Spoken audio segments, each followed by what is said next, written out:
Dit is de podcast van Omroep Friesland. Noorderwien.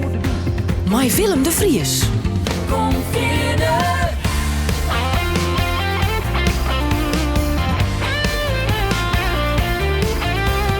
Alles wat er speelt. Omroep Friesland.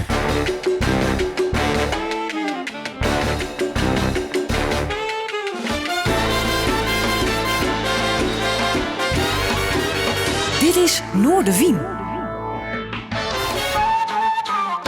Goeie en welkom bij Noorderwien. Het is wijs in het budget dat we met in de muziek een uur lang een noffelijk gesprek vieren over het verliezen natuurlijk het heen passie, muziek en orenzaken. En Joert, dat vind ik heel erg leuk. Ik ken hem al een paar hier namelijk. Harry Muis, fotograaf, chirurg mag erbij zitten, maar voorheen programmeur van diverse zalen hier in Ljouwert. Intussen pensionade, Harry. Leuk dat je best. Welkom trouwens. Mooi dat je de gastwijs wordt in uw hier op importeren. Hoe is het met hij? Nou, ja, oude man, hè. Wat is oud? Nou, oud ben ik ook alweer. Ik ben wel 65 geweest, ja. Ik ben van 53. Ik ben van 53 en de jaren tikken aan en de jaren rock'n'roll. Ik ben nooit zuinig geweest op mezelf. Dus ja, dat begint nou toch wel te merken. Ja.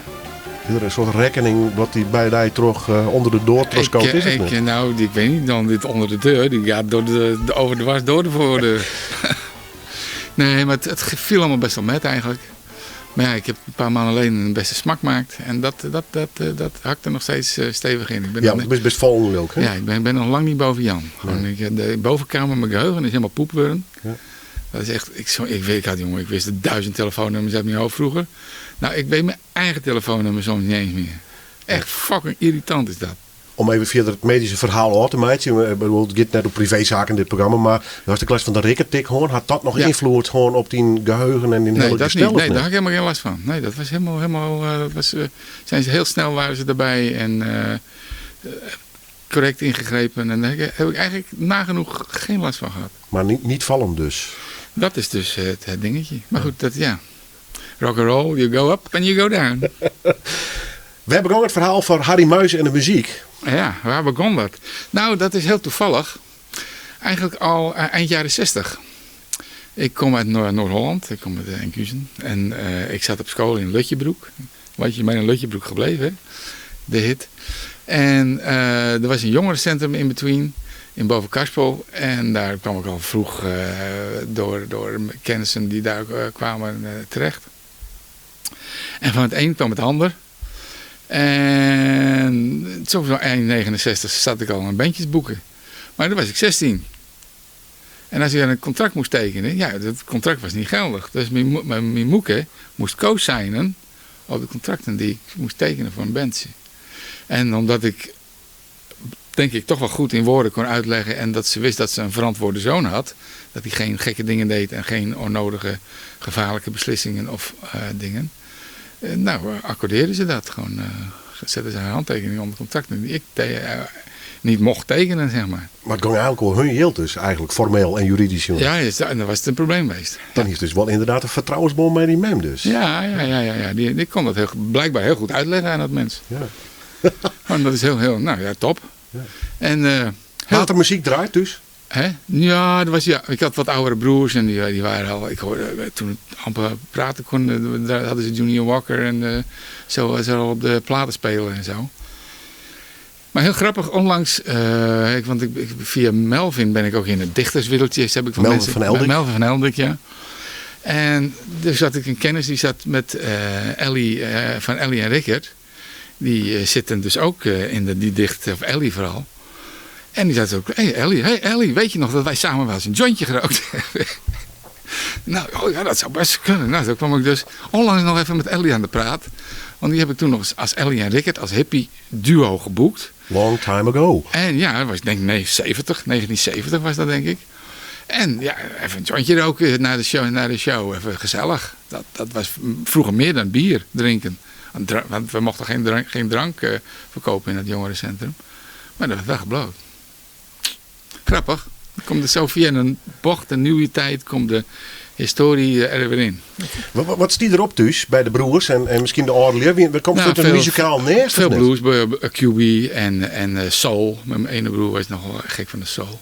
Dus Junior Walker, daar ben ik mee opgevoed. En Beatles en de Stones, neem ik aan? Ook wel, maar dat hoorde je, de radio stond altijd aan. Dus dat tetterde de hele dag al om. Ja, dat was een daily bread, zeg maar. Ja, precies, ja. Goed. We gaan praten hoe vroeger, het heden en natuurlijk de passie. Wat is er nog om muziek? En natuurlijk passie en Adriaan, zeg ja, passie. Die leidt voornamelijk bij de fotografie bij. Maar goed, daar komen we straks nog wel even op. Ik vreeg die natuurlijk om een aantal plaat nu te zien. En we beginnen eigenlijk met een hele actuele. Dat vind ik wel heel erg leuk. Het is een beetje oude wijn in nieuwe zakken, maar wel op een hele moderne manier neerzetten. Het is een van de platen die ik momenteel Cracksters daar heel wat waardeer. En dat is Silk Sonic. Ja, Bruno Mars, Anderson .Paak. Vooral die laatste is ik net zo heel verneemd, maar wel fantastisch talent trouwens. Het is een beetje soul, het is wat funk. Maar het is wel heel erg van deze tijd, vind ik. Ja, het was eigen tijds, maar met een toefje historie. Maar heel erg. Hè? Met de koorkes en de sound. Als je dat goed weet te mixen, dan ben je muzikaal. Dan kan je het oud en nieuw vermengen. Is dat wat ik oorspreekt in deze muziek? Ook, maar het gaat om de muzikaliteit en om de poging om er een emotie in te leggen die tijdloos is. Want het heeft als je dit zou laten horen aan iemand die dat niet kent, van alleen maar gewend is die oude, dan die staat er vrij snel voor open, zeg maar. Dus het heeft elementen van toen en nu en alles in elkaar en vind ik wel leuk. Wait a minute, this love started off so tender, so sweet. But now she got me smoking out the window. Must have spent 45,000 up in Tiffany's. Oh no! Got a badass kids running around my whole crib like it's Chuck E. Cheese. Whoa! Put me in the jam with an X-Man in the UFC. Can't believe it. I'm in disbelief. This bitch got me paying her rent, paying for trips, diamonds on her neck, diamonds on her wrist, and here I am all alone.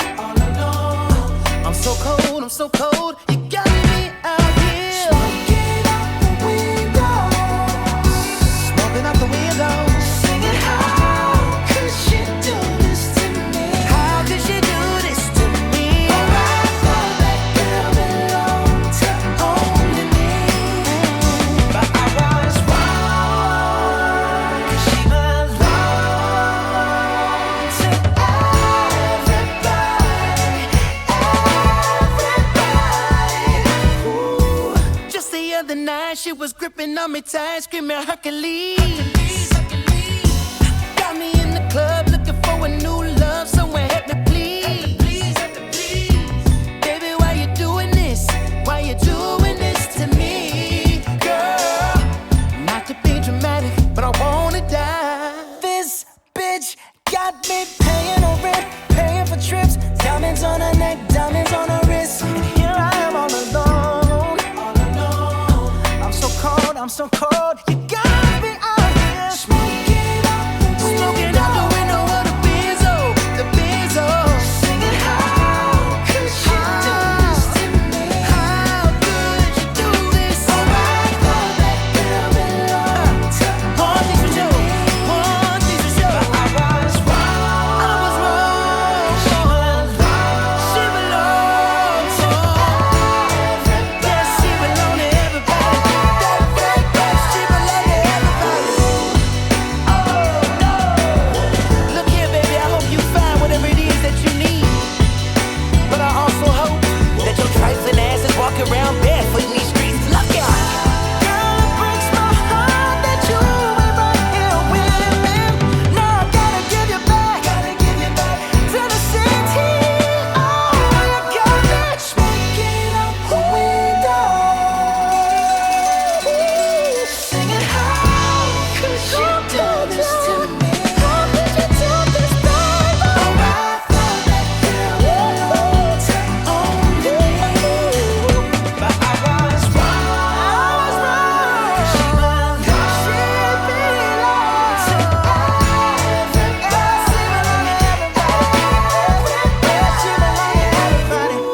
An Evening with Silk Sonic. Smoking Out the Window. Bruno Mars, Anderson .Paak. Er ben nog veel meer die daar om mij in haar. Wat een prachtige plaat.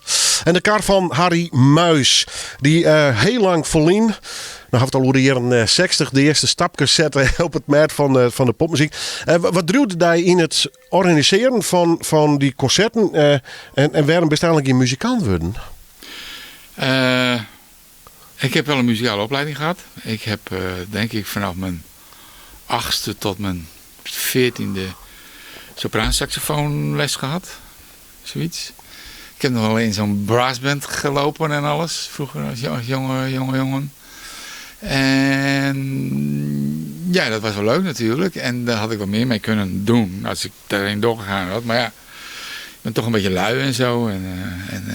Het pakt anders uit. Maar ik heb er wel daardoor de muzikale opleiding meegekregen. Een klassieke muzikale, of niet klassiek, maar wel sopraansaxofoon en klassieke stukken. Ja. En nou ja, vroeger gaf me een blakfluit en ik deed de wal, de dodenmars of wat, weet je, dat soort de dingen. Die waren er zo ingestampt.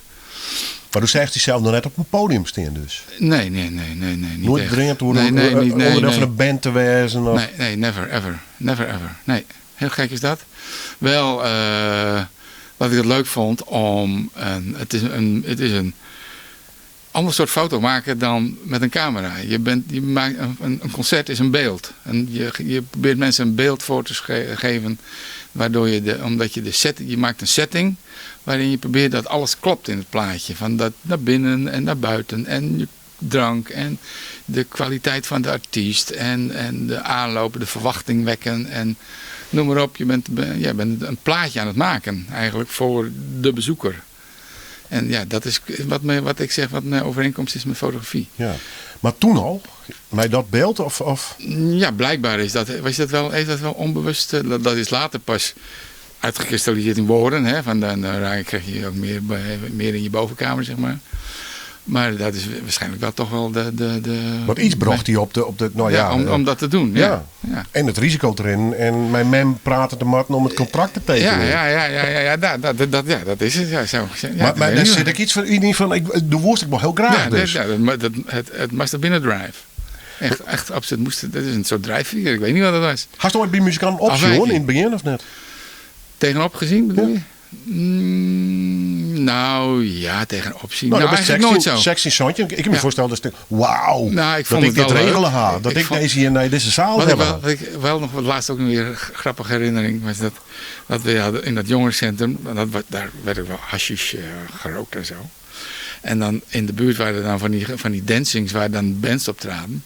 En die kwamen dan bij ons even kijken of ze hashish konden scoren. Oh zo, Jan Akkerman. Ik heb me nog herinnerd dat Jan... En Jan stond toen af te dingen, weet je wel.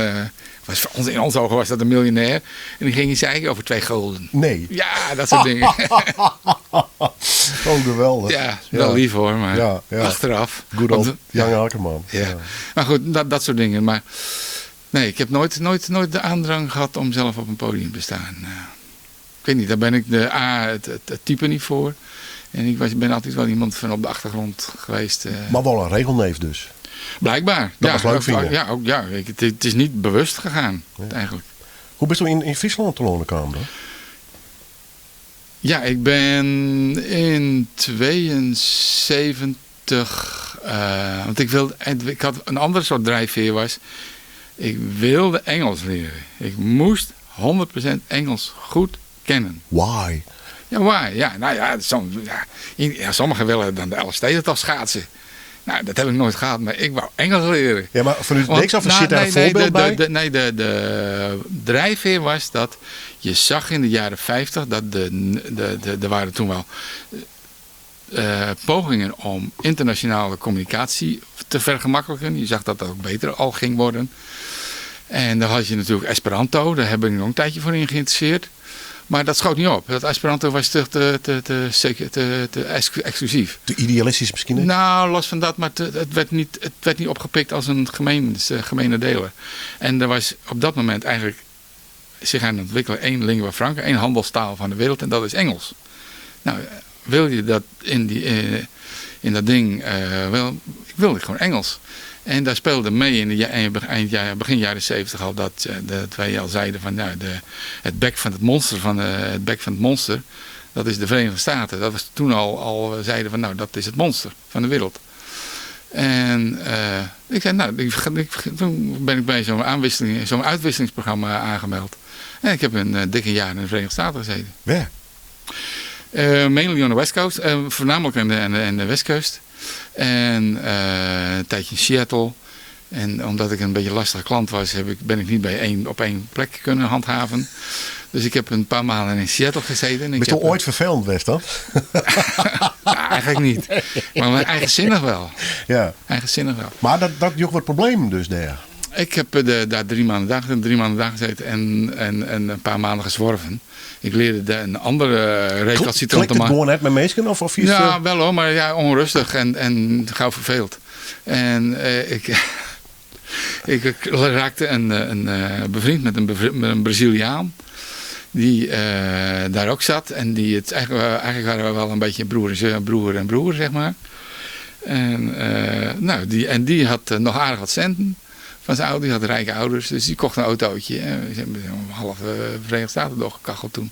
Wat een ervaring. Ja, dolle pret. Hoe oud wist toen? Nee, ik was nog geen 20. Zo. Ik was nog geen 20. Maar het was ook echt moeilijk voor mijn moeder om afscheid te nemen. Want haar jongste zag ze een jaar niet. Hè. Nou ja, in Amerika... Oké, het is nog steeds een heel eind geleden. Ja. Maar destijds werd echt een avontuur. Nou, telefoneren, dat was een happening. Ja.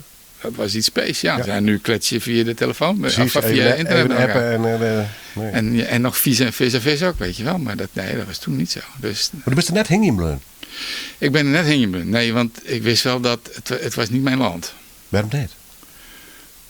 Ja, het was niet mijn land. Een achterlijk volk is het gewoon. Ja, serieus? Ik mag er altijd ik dat zeggen? Ja, maar alles is er. Nee, ik vond het gewoon een achterlijk volk. In welk opzicht? Nou, qua beschaving, hè. Gewoon, ze zijn qua intelligentie wel intelligent. Maar als je intelligent bent, ben je nog niet beschaafd. En ook gewoon heel onfatsoenlijk met elkaar omgaan. Grote steen, ja, gewoon ook racistisch, hè? Gewoon ook, het speelde toen nog erger als nu, misschien nog wel.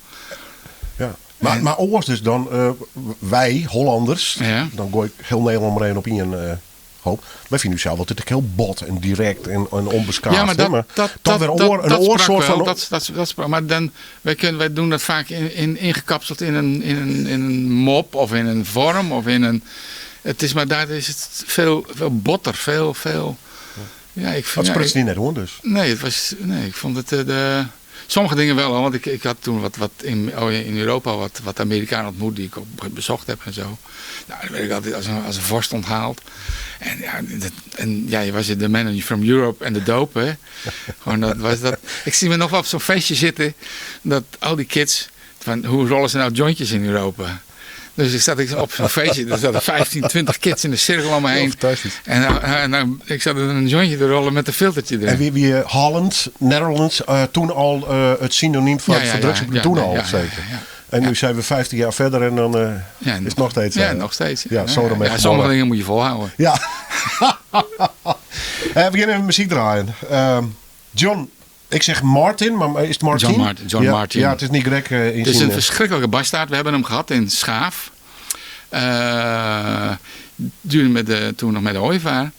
Hij had een liter rum weg en een krat bier in die show. 3 uur duurde de show. Een verschrikkelijk lang optreden heeft hij gegeven. De volgende ochtend moest ik op matje komen bij de hotel-eigenaar. Oeps. Omdat hij zijn vriendin alle hoeken van de kamer had laten zien. Zo'n man was het, maar hij maakt een mooie, sentimentele muziek. Optimaal.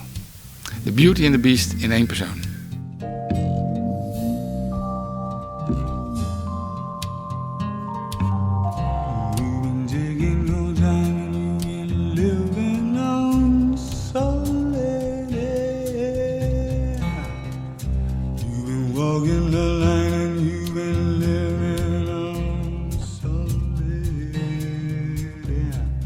Don't know what's going wrong inside. And I can tell you that it's hard to hide when you're living on solid.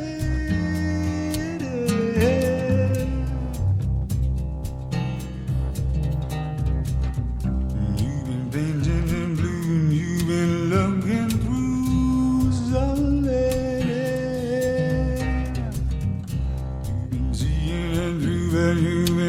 walking through solitude.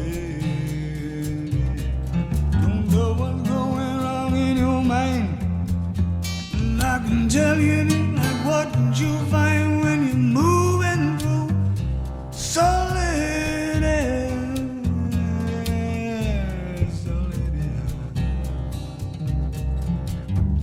I know you, I love you, and I can be a friend, I could follow you in your way.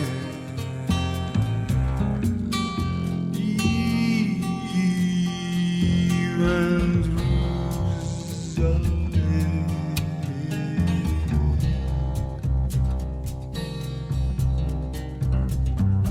You've been stoned and cold, you've been living on solid air. You've been finding and cold, you've been living on solid air. I don't know what's going on inside. I can tell you that it's hard to hide when you're living on solid air. Solid air. You've been getting too deep. You've been living on solid air. You've been missing your sleep and you've been moving through solid air. I don't know what's going on in your mind, but I know you don't like what you find when you're moving through solid air. Solid air. I know you, I love you, I'll be your friend, I could follow you.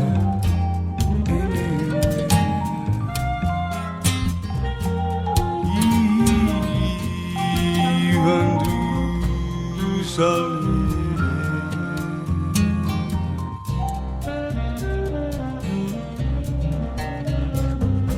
You've been walking your line, you've been walking on solid air. You've been taking your time, but you've been walking on solid air. Don't know what's going wrong inside, but I can tell you that it's hard to hide when you're living on solid air. Solid air. Baby, you've been living on solid air. You've been seeing it through and you've been living on solid air. I don't know what's going on in your mind, but I can tell you don't like what you find when you're living on solid air.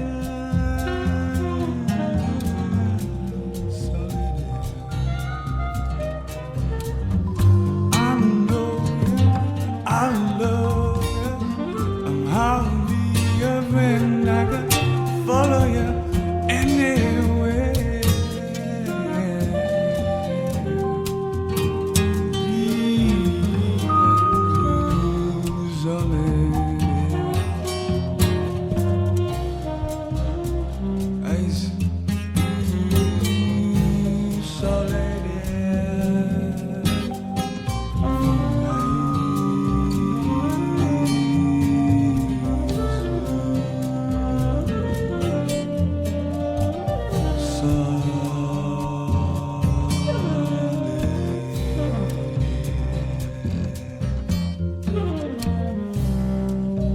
Solid Air van John Martin. En als hem ziekje was, moest Martin schreeuwen mijn Y onder het eind.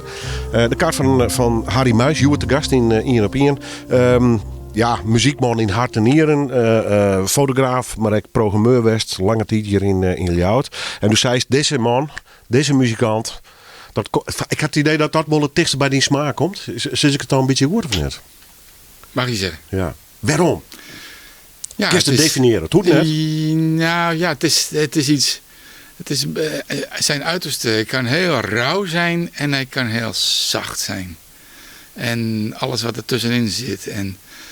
En heel melodieus. Hè? Heel ja, noem je dat? Volgens de muzikale wetten alles toch wel op zijn plaats hebbende. En rock'n'roll is rauw en tegen de water in en boom. Maar hij is maar heel mooi. Ja, het is de stem en de sfeer. En ja, dat is het gewoon. Hier is het hem al ontdekt en pas daarna boekt? Of komt er achter zo'n dat er in een promo... dat zal destijds in boekjes geweest hebben van... er komt een John Martin naar Nederland aan. Nee, hij werd gewoon aangeboden. En dan was het toen met de ooievaar. En dan zit je in de commissie van... we krijgen deze muzikant aangeboden. En gaan we die doen? En waarom gaan we die doen? En nou, dat werd dan besproken bij een bakje koffie. En ik kende de man eigenlijk niet. Die dat er ook geen internet weer, maar er komt maar een naam hoor. En als het net koerst, ja wat dan? Hoe komt het er nou achter wat voor muziek dat is? Dan ging je naar de platenzaak. En als dit net had, hem beskleren. Dus, nou, maar hij stond bij Wobbe natuurlijk. Wobbe Verzijn, hè? Van Wobbe Verzijn, van bij de Put. Die had alles al van hem. Het was wel een gerenommeerde muzikant. Hè, maar niet een grote rakker. Het is en het is ook nooit echt geworden. Maar ja, voor mij wel. Ik vind het is een van de mooiste. Er zijn meer mensen, zijn die idolaat van hem. Er zijn er een paar muzikanten die ik ken die echt idolaat van hem zijn. Maar het grote publiek kent hem niet. Soms is het maar goed, toch? Ja, maar maakt ze net zo vol uit. Nee, maar het maakt mij geen reuk uit eigenlijk. Ik vind sommige dingen die vet commercieel zijn ook erg mooi. Ja. Ja, we draaien als eerste dat Silk Sonic. Silk Sonic, dat is echt rete commercieel natuurlijk. Maar eigenlijk heel goed. En terecht, maar wel fucking goed. Ja. En dat was hoe heet het nou... zijn er meer in het verleden natuurlijk geweest in de soul. En Michael Jackson heeft ook een paar verschrikkelijk mooie nummers gehad. Ja. Noem maar op. Ja. Ik vrees die waarom naar Ljouwert kwam. Toen moest je een heel verhaal hoe dat beslist Engels leren moest. Ja. Wat had dat met Ljouwert te krijgen? Nou, niks. Omdat ik toen ik terugkwam, ik wist dat ik niet in West-Friesland wilde blijven. Want toen wist je in Amerika geweest, waarom? Moest net in West-Friesland blijven. En toen zaten mijn maten, voordat ik wegging, die waren in het eerste lichting van UWM'ers. Eerste van de leraaropleiding in Leeuwarden. En nou, ga ik dat ook maar doen je. Dat is een beetje het begin van de HBO-ster die het nou is. Hè? Ja, allereerst. Ja. Nu loop ik nog wel eens langs de Bouwhof, want ik vind het ook een heel mooi plein om te fotograferen. En ik ben daar afgestudeerd en er waren allemaal bouwketen. En dan moest je over rijplaten met je fietsje. En ik zie me nog lopen met mijn diploma onder de snelbinders. Over een rijplaat zo van dat bouwterrein af te hobbelen. Want er stonden nog keten, het stond bloody fucking heet, was het zomers. Best intussen een beetje een echte liefhebber worden of niet? Nou, ik denk het wel. Ik denk wel Wittelskoning. Want de praat niet alleen een beetje liefhebbers, maar... Nou, ja, wel een beetje. Ik pruttel wel wat nou. maar een stad best onverknocht rekken best? Ja, wel. Het is wel een stadje. Wel lief stadje. Lief stadje, ja. Dat bloes je eigenlijk wel mooi hingen. Ik ben, ooit op Wagen, Boeteland, Orenstedt, waarom naar West-Friesland? Ik ga nog wel regelmatig naar Boeteland. Nou, de laatste tijd even niet, maar ik hoop dat dat weer gaat komen. Maar ik woon heel mooi. Ik woon tussen de 2 parken in. Schitterend hier. Toen gist naar Ljouwert. En dan introduceert hij zelf hier bij de Zeon. Hoe je dat ging, die introductie bij de muziek zien? Nee. Dat was tijdens de UWM-tijd. Was Andries de Moor ook actief. Hè? We deden fotografie. Eind jaren 70 begon ik al met fotografie. En ik was al vrijwillig in het filmhuis meteen. Want ik was wel actief al een beetje. En via het filmhuis en via Andries de Moor. Die waren bezig met een clubje aan het voorbereiden met shootcoupeurs. En die hebben we toen Vreegje bij de Stichting de Ooievaar. Die bestie al? Nou, die werd toen opgericht. En of ik daar in het bestuur wilde plaatsnemen. En meteen komt het dan? Dat vond ik leuk. En op een gegeven moment... Ja, dat schoot niet op. Die zaten te veel te vergaderen en wilden die alternatieve dingetjes doen. Hartstikke leuk hoor, maar het schoot niet op. Nee. Ik vond dat Leeuwarden als grotere stad ook grotere artiesten verdiende dan alleen maar die alternatieve meuk. En daar zeg ik het verkeerd hoor, want er zaten heel mooie dingen tussen natuurlijk. Maar ik vond wel dat de stad ook als je dat goed deed, kon je dat ook grotere artiesten naar Leeuwarden halen. Is dat altijd een beetje de insteek geweest? Van Ja. oneerlijk wel van kwaliteit gaan, Ja, wel voor kwaliteit, maar ook iets soms breder publiek mag dan... soms ook best wel een richting komen, want dat is ook doelgroep. Ja. Dat zijn ook mensen die verdienen, die hier hun centen verdienen en die vermaak willen. Dat is niet, je bent niet alleen voor een select doelgroepje van oude muziekjunkies aan het programmeren. Nee, je bent, dus de hele stad, mensen zijn je doelgroep. Ja. Dat was een beetje de motivatie. Wat helst jaren heen in de beginperiode?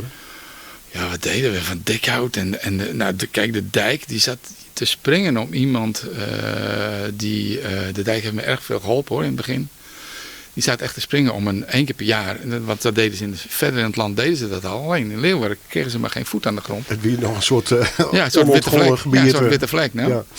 En toen ik daar eenmaal contact had, heb ik met Jantien gepraat. En ik ben al een paar keer in Amsterdam geweest en gekletst. Ik zei, Jantien manager, hè? Ja, Jantien, de manager van het spul.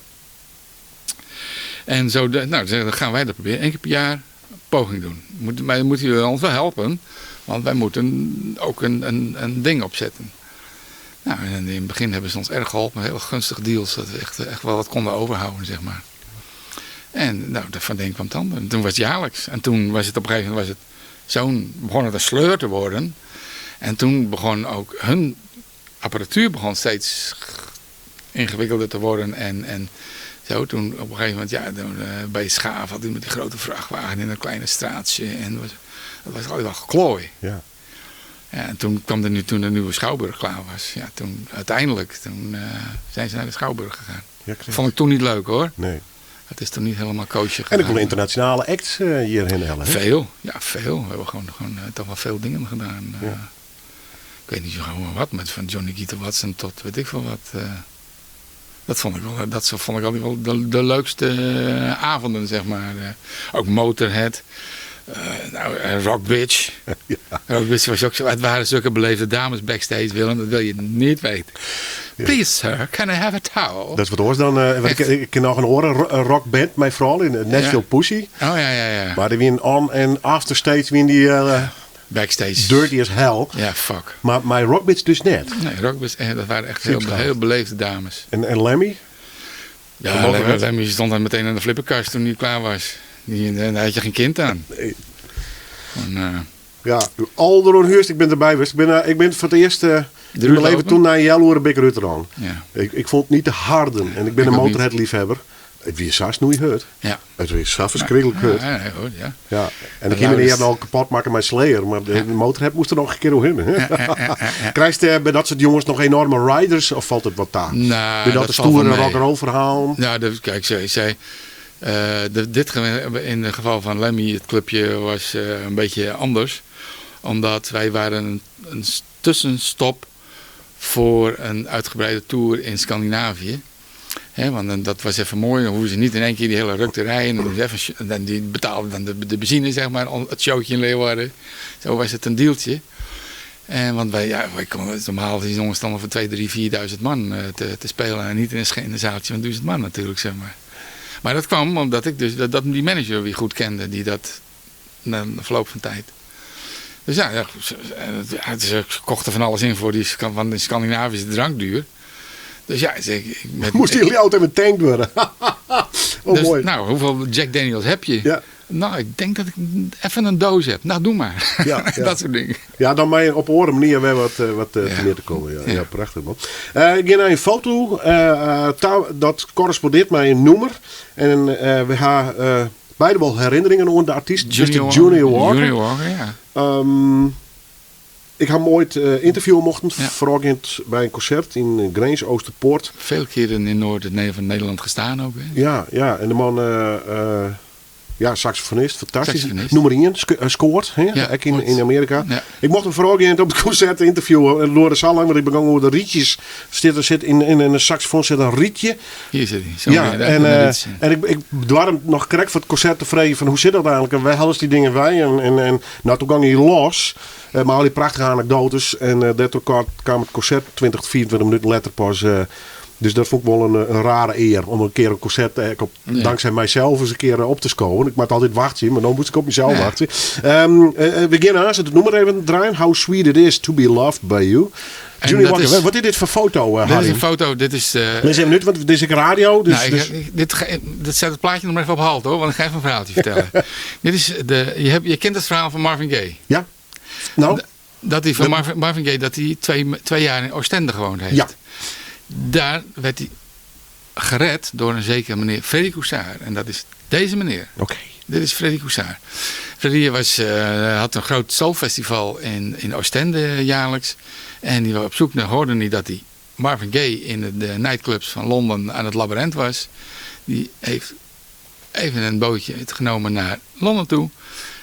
Even kunnen traceren in een discotheek. Uitgelegd wat hij van plan was. Hij zei, kom Gary, ik heeft hem een 2 jaar onderdak verleend. Toen was hij drugsvrij. En toen ging hij onder invloed van Freddy zeggen van nou ja, je moet het eigenlijk ook met je zorgen dat je met je vader in de reinen komt. Nou, ging hij naar zijn vader door en die schoot hem dood. Ja, dat ging mis hè? Nou, dat is dus hij is dus door deze man aanvankelijk gered, maar dat tevens ook zijn dood was. Ja, bizar verhaal. Ja, bizar. Ja, bizar. Ja. En Junior was een schatje. Junior, how sweet it is to be loved. Was een van zijn hits. Maar ja, mijn beeld van die man, dat raak ik nooit meer kwijt. Ik word er emotioneel van. Dat zit hij het was een oude man. Dus hij stond en na 3 nummers ging hij altijd even een nummertje uitreigen. De jonge pikkies liet hij nog even een nummer spelen. En dan ging hij was hij dood op van 3 nummers blazen op die leeftijd, jongen. Nou, dat is een opdracht hoor. Maar hij had altijd zijn vrouw mee. En dan moet je daar zo voorstellen dat moeder, zo'n oude grijze tante, zit daar aan de kleedkamertafel met zo'n rood geblokt zakdoekje over de knibbeltjes. En die zo'n mandarijntjes zitten pellen. En het ze een paar mandarijntjes pelt en die blokjes helemaal mooi schoonmaakt. En dan komt pa weer van het podium. Die gaat voor de... Krijgt de voet zit zijn mandarijntjepatjes te voeden. Terwijl hij dan zit uit te hijgen. Nou, Willem, als dat er ook een rol is... Op een rare manier ook wel. Voor mij wel. Ja. Ik vond het zo charmant. Dan was dus volstrekt schaamteloos die zelf te wijzen. Het is zo fucking charmant. Maar hoe gives a... Rock'n'roll is toch who gives a fuck? Vind ik persoonlijk, maar dat is goed. Ter interpretatie van iedereen. Dit was een van mijn meest emotionele beelden van toen... die ik me herinner. Ja, mooi. Mooi verhaal. Dan kunnen we maar één ding op dwaan. En dat is het nummer ik draaien. How sweet. Kijk nu even naar de play of niet? Ja. Hier om de hoek. Draai wij plaatsen. Ja.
Wondering where would I be without you in my life? Everything was just a bore. All the things I did seems I did before. But you brighten up all my days with a love so sweet in so many ways. I won't stop. Thank you, baby. I won't stop. Hey, thank you, baby. Hey, now how sweet it is to be loved by you. Oh, tell me, baby, how sweet it is to be loved by you.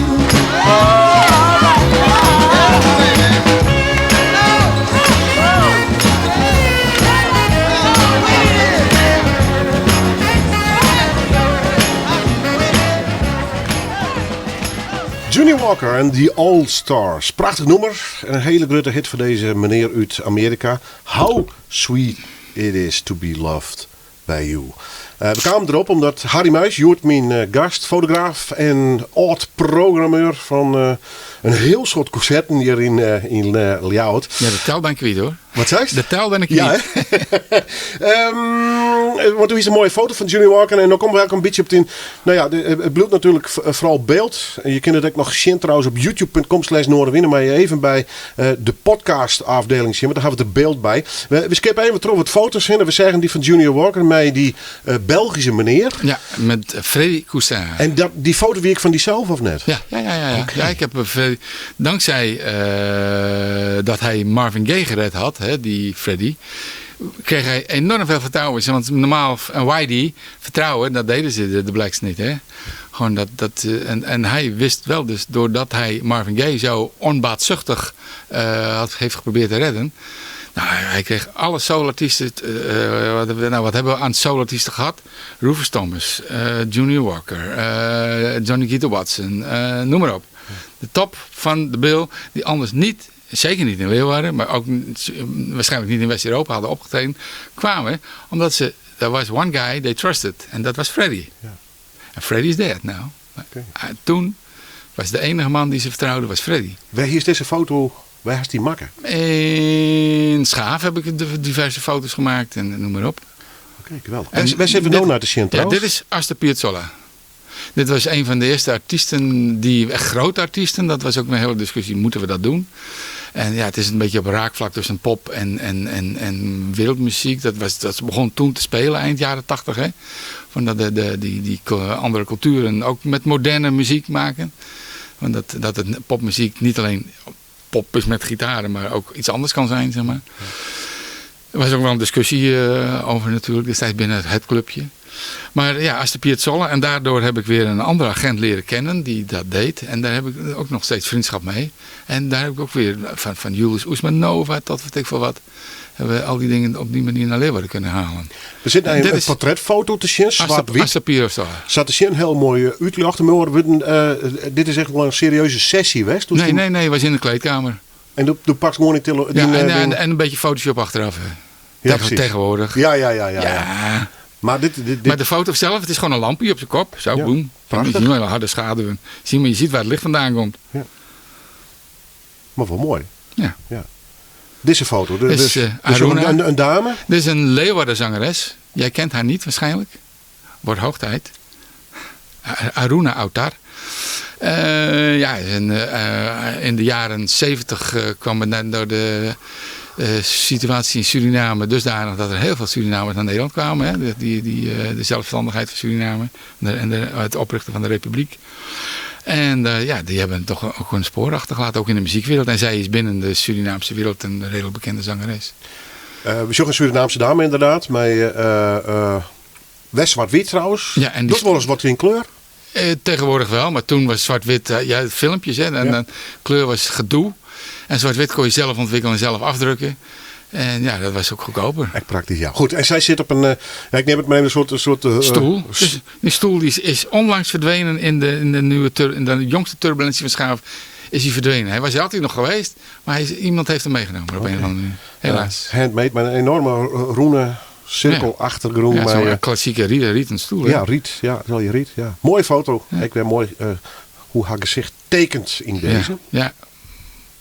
Nou, dan zullen we naar je foto's in uit in ieder geval naam in het koepeltje in de Prinsentuin. Toen er nog geen hek voor stond en er altijd graffiti in zat en zo. Waar ben dit? Dit is Arne Zijlstra. Dit bandje is, het is een bluesbandje. Arne heeft in zoveel bluesbandjes gezeten. Het is een bluesband. Maar Arne en Jan en Boy. En hij is... Nou, ben ik kwijt. Nee, hij leest niet meer. Dat is Jantje... Ach, nou weet ik. Dit is Jan van Olffen. Leeft nog natuurlijk wel. Nog een bekende bassist in Nederland geworden intussen. Ja, want Jan hij van is Olffen. Soldaat van Oranje. Hè? In de musical had hij... Volgens mij tot op de Dijverjoet nog een plakje in het orkest. Dit is Arne Zijlstra. Hij was een heel jonge jongen. Nou, Boy Brostowski. Toen hij nog maar een klein buikje had. En hij, heet hij ook iets met Jan, maar dat weet ik niet zeker meer. Mooi. Ik deed het zomaar even een spontane sessie? Nou, nee, dit was echt een opdrachtje, maar verder geen belichting. Dus gewoon zo, gewoon met daglicht in de koepel en gaan we die banaan.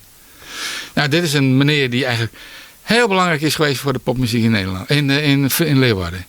Dit is Freek Dijkstra. We zoeken naar een steende foto trouwens. Blijkbaar in mooie waarsomstandigheden. De man die wij zoeken had een wit t-shirt om mij een foto op zijn buik. En die foto is ook van mij. Echt nog? Ja, die foto is ook van mij. Heel grappig. En want ik had toen... Wij was groot fan van mijn fotografie destijds, Freek. En er hing nog helemaal vol. Ik weet niet of je dat nog kan herinneren. Al die foto's die er hingen. Nou, dat waren allemaal foto's van mij. En hij liet ze dan ook drukken. Hij zei, mag ik ze drukken? Ik zei, dat doen we commercieel denken. Ik ben nooit echt commercieel geweest. Wat een foto op zijn buik. Kun je je nog herinneren? Ja, dit is Hubert Heringa. Foto. Ja. En dit is tijdens het straatfestival. Je zit iemand van de GV-audio paardenstaatje. Ja, we zijn met apparatuur en we zitten naar je recht. Ik had geen goede foto achteraf van hem. Ja, 2. Deze en nog eentje. En achteraf, Freek is zo belangrijk geweest voor de Leeuwarden popscene. Vertel. Nou, veel bandjes konden altijd voor een habbekrats of voor niks oefenen bij hem als ze geen centen hadden. Ze konden de Brouwer Zoek bovenzaaltje. Nou, dat was eigenlijk alle bandjes minstens 10 keer speeld, zeg maar. En vaak kregen ze nog geld toe. En terwijl er amper een paardenkop stond. En noem maar op. Ja, Freek heeft als ze hebben en houden. En ja, als Freek is echt heel belangrijk geweest voor de lokale popmuziek in eind vorige eeuw. Ja. En dat heb ik altijd gezegd. En wij hebben hem ook altijd gesupport. Hè. Gewoon sommige dingen, dan had hij wel gewoon mazzel. Ik kan me nog herinneren dat dan we met de ooievaar Candy Dulfer deden in de Bouwhof. En dan zei ik, nou, moet je zorgen dat je Candy een nachtconcert geeft. Dan gaan we kijken of we dat... Nou, dat heeft hij een gouden omzetnacht gehad. Nou ja, we konden altijd wel goed. We konden wel denken. Zo kun je elkaar wat. Ja, juist. Ja. En Freek gunde alles. Die is ook te snel overleden helaas. Okay. Die is in de jaren 90 al gesneuveld. En te weinig credits eigenlijk? Ja, eigenlijk wel. Vind ik wel. Okay. Ja. Maar goed, ja, het was een passie. Ja. En als je een passie hebt, dan heb je ook Adriaan in de buurt. Ja, dat is een... Kirsten Zuidleren was daar precies mee bedoeld trouwens. Want dan brukst het vaker. Maar, passie en Adriaan. Ja, dat is elke passie stiert ook een... Ja, je hebt een soort... Is het een klein tegeltjeswijsheidje? Nou, wie weet. Ja. Een Harry-wijsheidje. Ik ben een oude rijmelarij. Een rijmelaar nou. Want jij bent als kind van Sinterklaasrijmpjes. Goed. Credits voor Freek. Zonder meer. Ja. Prachtig mooi portret. Gezicht. Show trouwens. Dat is van de Gun Club. Ze is Dani... hoe heet ze ook alweer? Nee, de naam ben ik even kwijt. Maar van de Gun Club. En wist nog wanneer en hoe? Oh ja, Patricia Morrison. Nee, kijk, ik kan spieken. Had je nog een herinnering hoor? Het was een prachtig bandje. De Gun Club. En er zat die hele beroemde knakker in van, hoe heet die ook, zo'n dikke Amerikaan. Dat was toen, zeiden ze van dat is het genie van dat moment. Naam ben ik kwijt. Moet jij weten, want jij bent historicus van popmuziek. Nee. Gun Club. Nou, zo'n hele dikke vette knakker was dat. Echt een dikke Amerikaan. Oh. En het bandje was goed, show was goed, was genoeg opkomsten, bla bla bla. Maar ik ging vaak met het bandje uit eten, omdat je, weet je wel. En een verschrikkelijke bastaard was het, die zanger. Stomme, vieze, volgevroten, domme, vette jenk. Onbeleefd en onbehouden hork. Ja. Maar ja, goed, dat heb je met artiesten soms. Dat is de Beauty and the Beast in één soms. Net als John Martin in feite. Gewoon, maar goed. Ja, nou, John Martin sprutsen, want zij stond op een gegeven moment kijk het telefoontje dat er zijn vrouw met de bij de moord op Sklein had en een gedoe in het hotel. Moest wel een matje komen bij de directeur. Wie dat verdijken, man, die verdij heel moeilijk. Wie in zijn gedrag of niet? Nee, of voelt dat wel het aan? Nee, met een fles drank was je er geen kind aan. Ja, precies, ja. Gewoon probleemloos. Is er in dat opzicht een verloren, denkst? Ja, heel veel. Het is geen rock'n'roll meer. Hè. Het is Topsport bijna, hè? Suipen en blowen, nou dat is het niet meer. En zij die het professional doen, dat is topsport. Die beschouwt ook als die zijn gezond, eten goed, et cetera. En ja, een van de dingen die ik irritant vond bij de jonge bandjes die er nog in de tussenfase zaten. Hè, tussen dat het van echt rock'n'roll was naar dinges. Ja, die kids van die eerste paar jaren van de popacademie, die gingen dan de riders van de Rolling Stones kopiëren. En die legden ze dan bij ons op stoepje neer van, dat willen wij ook als je dan voor een show van 150 gulden wou boeken voor ze. Zei, ja, fuck off. Ik ken nog één zo'n verhaaltje, wil ik nog wel vertellen, want dat vond ik ook zo, dat irriteerde mij destijds ook zo erg. Dat ze had zo'n Leeuwarden bandje van de tweede van de middenacademie met een blonde zangeres. Die waren eventjes heel populair. Een trio. Ja, allemaal heel jonge kids. En die waren bij de VPRO even heel popie. En nou, hoe ze heten weet ik niet meer. Goed. Los ervan, ik had een benefietmiddag in de Prinsentuin. Dat alle bandjes speelden een kwartiertje of 20 minuten. En daarna op zouten weer. Komt dat bandje, of die drummer, was het de drummer of de bassist? Nou, en dat jongetje komt op mij af. En het eerste wat hij zei, stelt zich niet voor. Staat de drank in de kleedkamer? Dus ik kijk hem eerst even een half minuut aan. Ja. Van, drank? Ik zei, hier heb je 3 consumptiebonnen. Ja, maar. Ik zei, ja jongens, doe even normaal. Je speelt 20 minuten. Maar het aplomb, de arrogantie waarmee je dan benaderd wordt. Ik ben drank. Ja, sneu. Ja. Dat vind ik sneu. Dan zie je dingen niet in verhouding. Is Harry Meijs dan ook het persoon die dat gewoon voor de dag zei? Ja, doe even normaal. Zei, hier, 3 consumptiebonnen, daar kan je borrel halen. Ja, en alles daar het gaat van de door in boeten. Maar... Ja, was in de Prinsentuin. Ja. Je mag ook de vijver in. Maar... Had je daar altijd om erger? Als het ongepast. Maar aan de ene kant merk ik wel dat hele rock'n'roll verhaal. Het is deels wel snapst. Ja, duidelijk hoor. Ja, het is duidelijk als je duidelijk een prestatie levert. En daar, maar dan maak je ook wel een beetje sleazy, te volle drank en drugs. Mag best wel, maar prima. Ja, dat vind ik allemaal best. Ja. Maar er moet wel een soort beleefdheid zijn. Ook van dat ze... Je kunt het normaal doen. Ja, juist. Hoe gek je ook bent, hè, dat zal mij wel mijn reet roesten. Ja. Maar wel even normaal blijven doen. Niet in de war raken. Nee. Is dat het een beetje? Ja. Nou, niet in de war raken. Ik vind het een soort beleefdheid. Ja. Het is gewoon je mag zo gek wezen als een cent. Ja. Maar iemand anders moet je nog wel moet je niet meteen schofferen of whatever. Dat had niks met rock'n'roll te krijgen dus. Weinig. Ja. Terry Callier, we gaan straks erom met de foto's. Oh ja. Want ik wil alleen muziek draaien. Jesse en Alice gaan we draaien. Maar what's the story about Terry?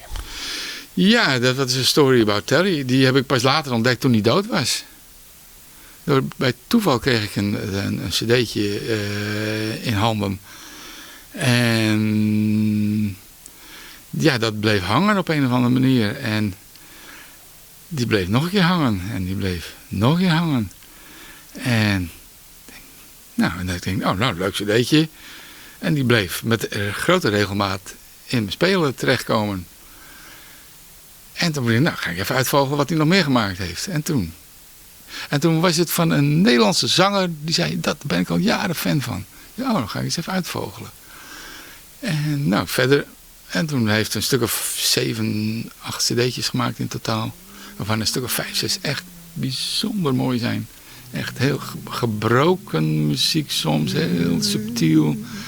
Heel amoureus, heel liefdevol, heel kwetsbaar. Maar ook soms rauw. Echt heel grappig. Heel mooie stem. Just a couple who live down the way kept to themselves, didn't have much to say. Out for a stroll, they would be hand in hand. She was his lady, he was her man. Now, Jesse was really a sensitive guy. Alice had always seemed quiet and shy. Nobody's business, for them it was right. Jesse and Alice, keeping it tight. They had something special, not easy to find. Sure, they were different, but we didn't mind. And right from the start, they had true romance. You could tell how they felt if you watched them dance. Now, Jesse was always a sensitive guy. Alice had always seemed quiet and shy. Nobody's business, for them it was right. Jesse and Alice, keeping it tight. Alice didn't worry about dressing in style. Didn't have to do much to make Jesse smile. They never looked back when the going got tough. While they had each other, that was enough. Jesse was really a sensitive guy. Alice had always seemed quiet and shy. Nobody's business, and for them it was right. Jesse and Alice, keeping it tight. But we all moved away, some near and some far. I sure hope they're together wherever they are. We should all be so lucky to suddenly meet that one special person that makes us complete. Whoa, Jesse was always a sensitive guy. Alice had always seemed quiet and shy. It was nobody's business, 'cause for them it was right. Jesse and Alice, keeping it tight.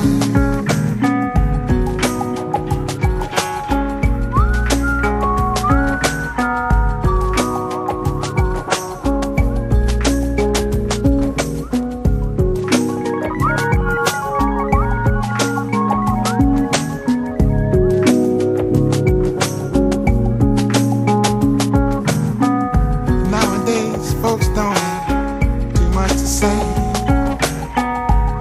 They made an impression back in the day. It was nobody's business, for them it was right. Jesse was black, Alice was white. Jesse and Alice, nummer van Terry Callier. Tenminste, zo spreek ik het dan maar even nu. De kaart van Harry Muis, Joert, de gast. In deze 1 op 1, die net alleen op de radio is, maar ik nog eens podcast. En als podcast publiceerd wordt op de diverse podia, neem je dat. Zeg maar je dat maar even uitlezen. Straks die laatste nummer, dat is wel een hele toepasselijke trouwens, dat is wel aardig. Straks heb ik nog even een paar foto's, Harry. Hoe zit het nou waarom? Je bent nou pensionaren, fotograferen, nou, je bent nog herstelende van het vol. Hoe zit het een beetje waarom op die hele muzikale periode de programmeur was best? Ja, dolle pret. Dolle pret? Ja, altijd leuk. Ja. Lijkt een hoop gedoe. Heb ik het niet soms ja, wel eens het idee? Ook wel, natuurlijk. Je hebt wel Klein statie, de markt is mager. Nou, de gemeente was ook een beetje... Want ik herinner die ik altijd bij een conflicten met wethouders en politieke partijen of zo. Ja, dat is altijd gezeur. Ja. Dat is altijd gezeur. Allemaal veel gezeik, veel Een mannetjesputters. beetje in grote lijn. Veel mannetjesputters. Wat weer het probleem eigenlijk? Onderliggend.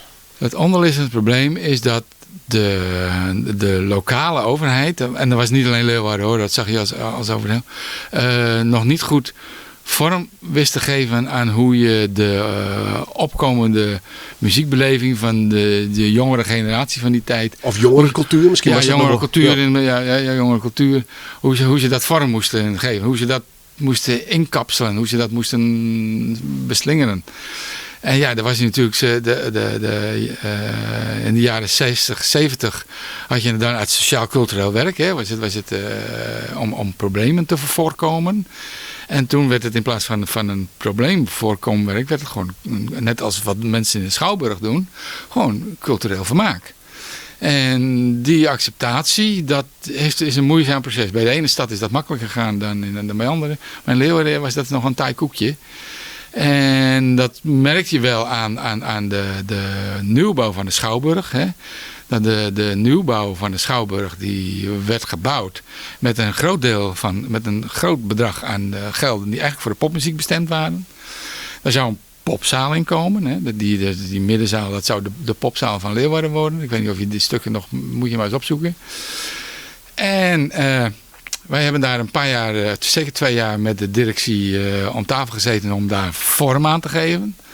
Om daar een modus vivendi voor te vinden om dat met enige regelmaat te gebruiken. En toen het klaar was, zei de directie keurig, nou je mag het voor 1500 gulden per keer huren, maar verder fuck off.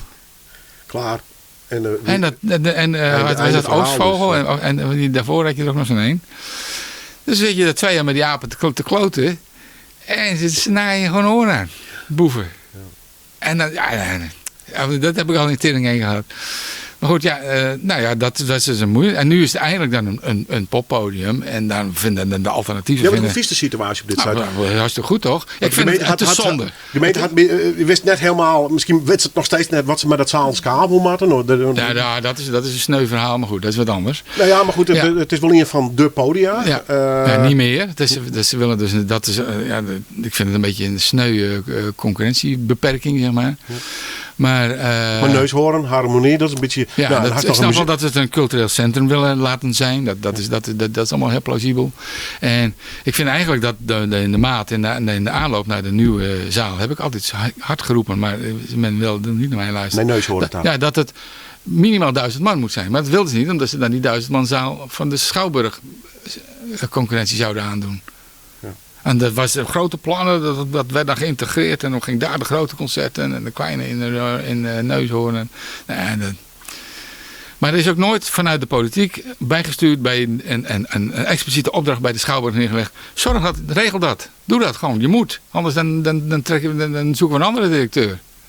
Dat soort slagkracht beheerst een gemeenteraad niet. Nee. Even naar de ombadskant, dus doe het verhaal nog een beetje op de achtergrond. Ja. Ljouwert, 80.000 inwoners intussen zitten.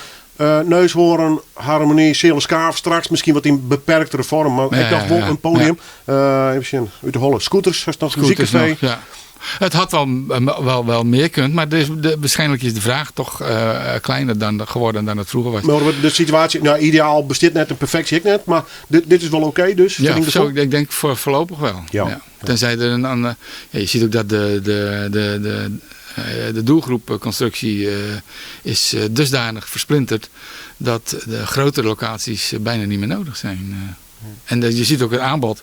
Ja, het gaat toch geconcentreerd worden in Groningen en Amsterdam, Utrecht en de echte grote steden. En Leeuwarden mag dan wel pretenderen een grote stad te zijn, maar dat is het niet. Bloedelied stadje. Ja, en gelukkig wel. Ja. Nog een paar foto's. Welke gast die er? Nou, dit is Danielle Dax. Ooit eens in Silberman gehad. Even uitlezen, het is een Engelse zangeres, gitariste, zwart-wit foto met een witte achtergrond. Ja, ze staat in de spiegel. Het is een soort dubbelportret. Het staat in de spiegel van de balletschool die van, hoe heet het ook weer, die beroemde Leeuwarden dansschool destijds. Die zat boven Silberman, zat er een balletschool. Dat is van mijn tijd, dat weet ik echt niet. Oh, nee. Ik ben de naam even kwijt. Sorry nee, dame. De Hislijn Nooijand in uw geheugen gewoon een stuk minder worden is. Dus wij vergeven het u, meneer Hardy Meijs. Zodra zijn eigen naam begint te vieren, dan wordt het serieus. Dan wordt het serieus. Ja. Waar is dit? We zullen naar een zwarte achtergrond. Dit is John Martin live. 3 uur gespeeld. Ik ben nog steeds groot fan.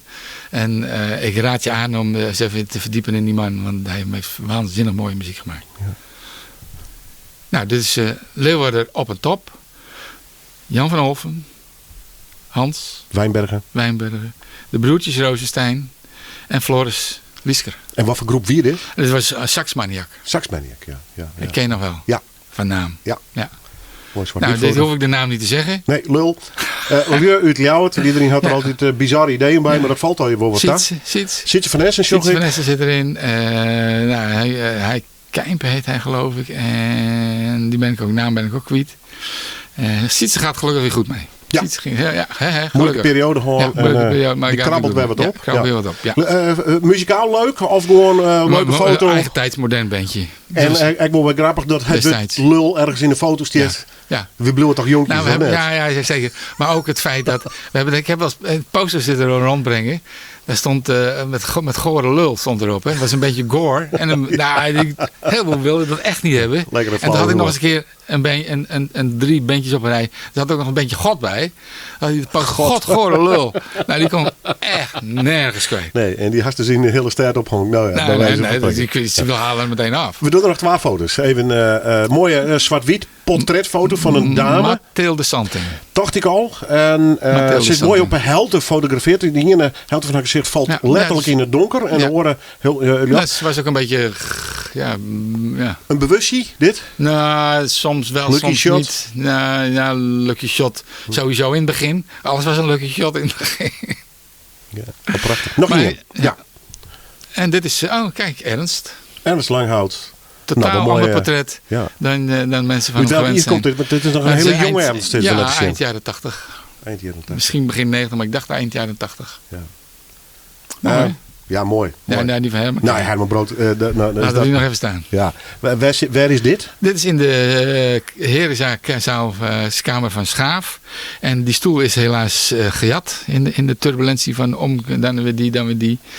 En dat was die mooie herenstoel. Was echt zo'n ruimte waar dan de oude gelovige leiders, die zaten dan om zijn tafel. En er was eentje, die was dan de Bos.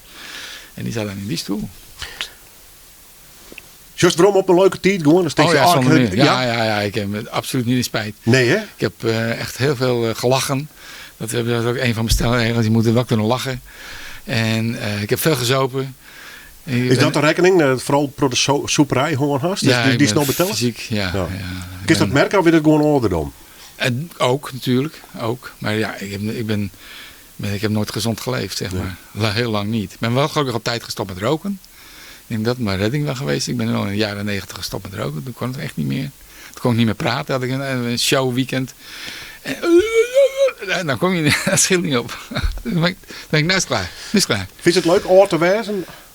Of zit het die dwars? Ja, nee, het zit fysiek wel. Ja, dat snap ik. Ja, maar mentaal niet. Nee, mentaal absoluut niet. Vind je het net erg dat... Nee, ik heb het idee, je hebt toch een soort geruststelling. Nou, het vond me op toen wij, voordat we dit interview begonnen, ja. Dus in European zeiden van, het is wel lekker, ik hoef niks meer. Nee, ik hoef niks. Nee, ik heb geen dwang. Ik ben altijd iemand geweest van de intrinsieke motivatie. Weet je wat ik daarmee wil zeggen? No. En dat je alles wat je doet, dat je het zelf wil. Niet omdat je in een situatie dat moet of zo, maar je wilt het zelf doen. Het noemen ze intrinsieke motivatie. Nou?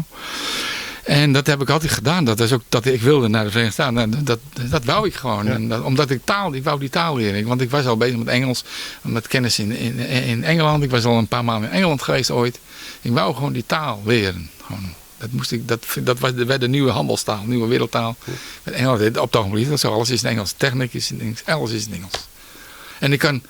Het is eigenlijk bijna net zo goed als mijn eigen Nederlands. Ik ben echt vrij redelijk vlekkeloos in Engels nog steeds. En ik lees ook boeken. Als ik in Engels moet lezen, dan draai ik mijn hand er niet voor om. Nog één plaat in. En ik weet hoe vind je hem? Bobby Womack. Hartstikke mooi verhaal bij. Maar het noemen hier ook nog Harry Hippie. Ja, Harry. Ja. Maar dat is nooit echt hippie west, toch? Nou, ik heb wel lang haar gehad. En ik blode wel natuurlijk. Ja. Ik ben wel stout geweest en zo. Ja. Ja. Het is toch een beetje hippie. Maar meer omdat het wel lekker en leuk weer. Ja, niet de overtuiging dat ik de maatschappij wilde veranderen. In die zin, wel dat er meer rock'n'roll moest komen natuurlijk. Maar... verder, ja. Je was net de idealistische hippie. Nee, niet echt. Meer de gebruiker. Ja. Wel, idealistische hippie in die zin van je weet dat je kan, hoe idealistisch ook je zou willen zijn, je weet dat 80% van de mensen daar toch niet in meegaat. En dat zie je nu ook gebeuren. Gewoon, er zijn een heleboel mensen en een heleboel goede initiatieven te die gewoon echt proberen om wat van de wereld van te maken. Maar Ja, door het heen, hè? We zijn gewoon een stelletje apen op een rots. En we schieten gewoon in onze eigen voet. Hoe scotten we u zelf als mensheid? Ik weet, de pleuris gaat nog uitbreken. Ja. Ik ben altijd bang. Ik zeg al, veel mensen zullen beamen. Ondertussen even een cruiske, hè? Nee. Ik zeg al heel lang tegen, en heel veel mensen zullen dat kunnen beamen, dat eigenlijk al vanaf de jaren 70. En ik ben echt een adept van de Club van Rome. Je zag wat er gebeurde. Je kon met je verstand naar uitrekenen, dit kan zo niet. En toch bleef het door. Toch een paar jaar geleden riep Rutte nog van, we moeten groeien, gezonde groei. Ja, dat spoor je niet. Ja. En dat is leiden van ons land. Nou ja, zolang het debiel ons land leiden, dan komt het niet goed natuurlijk. Ja. En dat is over de hele wereld zo. Heel langzaam daalt het besef in dat het niet zo kan. Maar het is too late. Dus het is te laat. De pleuris gaat eerst nog wel uitbreken. En in de zin van oorlog of natuur? Dit verhaal is een beetje een voorlopertje. Maar ik ben ook historicus, ik ben een leraar geschiedenis. En ik had iets van mijn docenten meegekregen. Kijk naar het cyclische van de geschiedenis. Vanaf de tijd dat ze de geschiedenis bijhielden, zat er altijd een cyclus in. En ja, we zijn weer in de downwards cycle part. Zonder nog te weten wat er precies gebeurt? Het kan een oorlog gaan worden. Het kan, dit virusje kan nog maar een kindervirusje blijken te zijn. Het stemt mij niet hoopvol. Maar dat ben ik nooit geweest. Klinkt een hele bizarre vraag. Scheelt het dan eigenlijk nog wat ouder best en knelt aan mijn tijd wel... Ik vind het zonde. Ik vind het jammer en ik vind het sneu voor de mensen die achter ons gaan komen. Maar... Ik hou me hard vast, ja. Want toen best hard in je leven eigenlijk. Ja, ik ben klaar, perfect. Ja. Ik was er al bijna geweest. Ja, nee, zo bedoel ik. Ik bedoel hopelijk nog heel lang bij u. Maar... Ja, ik ook hoor. Daar niet van. Dan haast eigenlijk, als het zo denkt, wel een hele mooie periode maken van relatieve rust. Ja, ook. Ja, die leven zit tussen, even grof, tussen de Tweede Wereldoorlog en eventueel... De rampspoed is nog te wachten. Zit mooi tussen. Ja. Hast het goed plant, meneer Muis? Ja, ik wou ook niet als zaadje, maar... nee, het is gewoon mazzel. Ja. Sometimes je hebt mazzel en sometimes not. Maar goed, ja... Bobby Womack, live in mijn muziekverhaal eindigen. Die haast getroffen. Ik heb hem een paar keer gezien, een paar keer getroffen. Hij staat ook ergens op mijn Bobby. Waar ben je, Bobby? Voordat we het laatste nummer draaien van Bobby Womack, wat ben verder in herinneringen over die man? Vele shows gezien. Nou ja,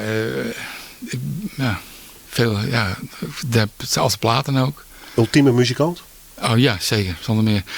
De laatste show die ik van hem gezien heb was op tv. Toen wist hij al dat hij dood zou gaan. Wist hij al in een redelijk vergevorderd stadium kanker. Op de Engelse Glastonbury stond hij toen zoveel jaar geleden. Die show heb ik gezien. Toen wist hij al, de stem, de impact, Ja, ik ben altijd wel een beetje een soul-freak-kikker geweest. Misschien was mijn zwarte vieze zieltje wel. Los van de fysieke ongemakken die bij de leeftijd en een ongemak van het tijd verliezen jaren... Had ik die dat het Harry Muis nog wel lekker in zijn vel zit, toch? Want niet van zijn oude dag, maar ik het zo een beetje stellen. Ja, ik vermaak me nog dolle pret. Ja. Dat gaat niet om veel pad. En ik kan gelukkig nog alles. Maar ja, de voortekenen wijzen niet meer dan de sky high op. Maar goed, ik mag niet klagen. We praten even weer, Harry. In ieder geval bedankt voor die komst. Ik vond het echt heel leuk. En tot de volgende keer, wat mij onbelangrijk. En we draaien nog hier een nummer, Harry Hippie. Dus dat mij wat doen. Ja. Dankjewel, Harry. Ja, oké, jongen. Everybody claims that they want the best things out of life. But not everyone wanna fall to the toils and strife.